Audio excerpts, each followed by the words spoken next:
Sit with me for a moment, not as someone who needs fixing, not as someone who must understand everything that is about to be said, but simply as a human being who has been carrying something quietly, something that rarely finds words, something that lives deep inside and has learned to stay there because it never felt safe, useful, or possible to bring it out into the open. There is a kind of pain that does not cry loudly, that does not demand attention, that does not show itself clearly in anger or tears, and this is often the pain that stays with us the longest, because it has learned how to hide, how to survive without being seen, how to become part of our daily breathing without ever announcing itself. And when pain becomes this quiet, we sometimes forget that we are still carrying it at all.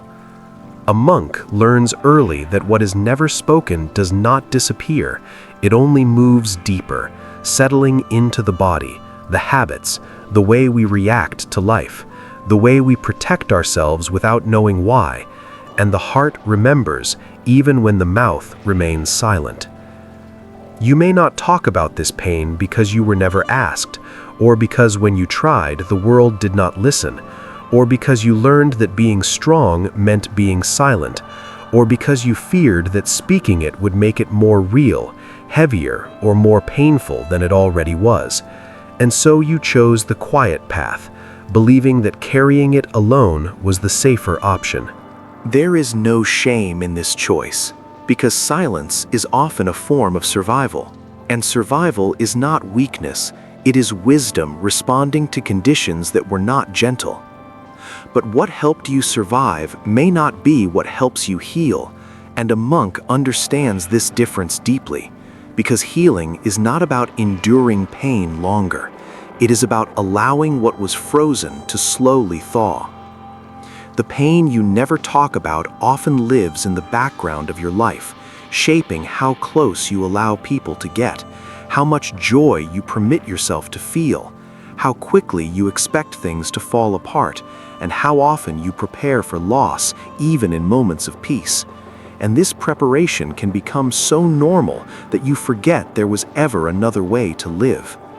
Letting go of this pain does not begin with telling the whole story, and it does not begin with understanding everything that happened, because understanding alone rarely softens the heart, it only organizes the mind. Letting go begins with permission to admit, even silently, that something inside you is tired of holding everything together, that something inside you longs to rest without needing to explain itself. A monk would invite you to start not with words, but with awareness, simply noticing where this unspoken pain lives, perhaps in the chest as heaviness, in the throat as tightness, in the stomach as unease, or in the shoulders as a constant readiness to carry more than your share, and to notice it without trying to push it away or solve it. This noticing is not passive, it is deeply active, because for perhaps the first time, you are turning toward what you have spent years turning away from, and this turning takes courage, even if it looks quiet from the outside. Pain that is never talked about often believes it must remain hidden to be tolerated, but when it is met with calm attention rather than fear, it begins to change its shape, slowly, gently, without force. A monk does not rush this process, because rushing is another way of telling the heart that it is inconvenient, and healing cannot grow where it feels unwelcome. You may notice resistance arise as you sit with this pain, thoughts telling you that it is too late, too complicated, too heavy, or not important enough to address now.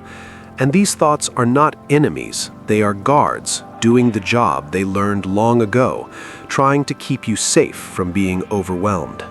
Thank them quietly, and then return to the simple act of breathing with what is present, because safety now comes not from avoidance, but from steadiness. Letting go does not mean forgetting, and it does not mean minimizing what you went through. It means releasing the belief that you must carry it exactly as you have been carrying it, in order to survive. Pain held in silence often becomes mixed with identity, quietly shaping the story of who you think you are, making you believe that you are the one who endures, the one who does not need help, the one who stays quiet.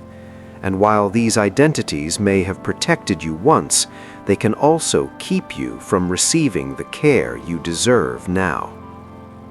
A monk would gently remind you that you are not the pain and you are not the silence around it. You are the awareness that has been holding both patiently for a very long time. As awareness grows, you may feel waves of emotion rise, not because things are getting worse, but because they are finally allowed to move. And movement is a sign of life returning to places that have been numb. Do not judge these waves, do not measure them, and do not demand that they resolve quickly, because the heart opens at its own pace, and trust is built slowly, especially when it has been broken or ignored before. Letting go also means learning to be gentle with yourself in moments when the pain resurfaces unexpectedly, in a quiet morning, a familiar song, a certain tone of voice, or a sudden feeling of loneliness without a clear cause. And instead of asking, "What is wrong with me?" you can learn to say, "Something inside me is remembering." This shift changes everything because it replaces judgment with compassion, and compassion is the ground where healing takes root. A monk understands that pain does not ask to be fixed, it asks to be felt without being abandoned again. And when you stay present with it, without blaming yourself for having it, without rushing it away, you are already letting go, even if it does not feel like release yet. Letting go is often quiet, almost invisible, happening in small moments where you choose rest over resistance, honesty over suppression, softness over self-criticism, and these choices, repeated gently over time, loosen the grip of what was once tightly held.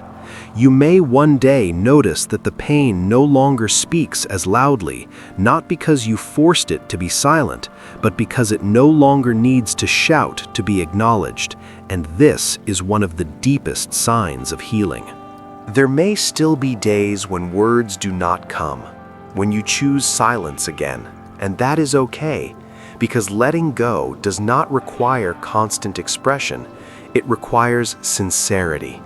A sincere willingness to meet yourself as you are, without pretending that everything is fine, invites you to walk it too, step by step, breath by breath.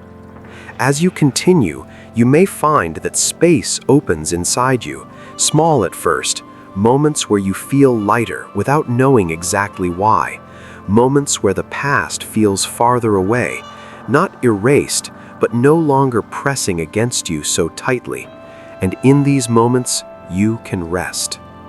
Letting go of pain you never talk about is not an event, it is a relationship, a slow rebuilding of trust between you and your own heart, a promise that you will no longer abandon yourself, even when things feel heavy, confusing, or unfinished. And as this promise settles, you may realize that you do not need to tell the whole world your story in order to heal. You only need to stop hiding it from yourself, to sit with it kindly, and to allow time, patience, and awareness to do what force never could. This is how the heart softens without breaking, how pain loosens without being denied, and how freedom begins, quietly, gently, not as an escape from the past, but as a deep and honest return to yourself.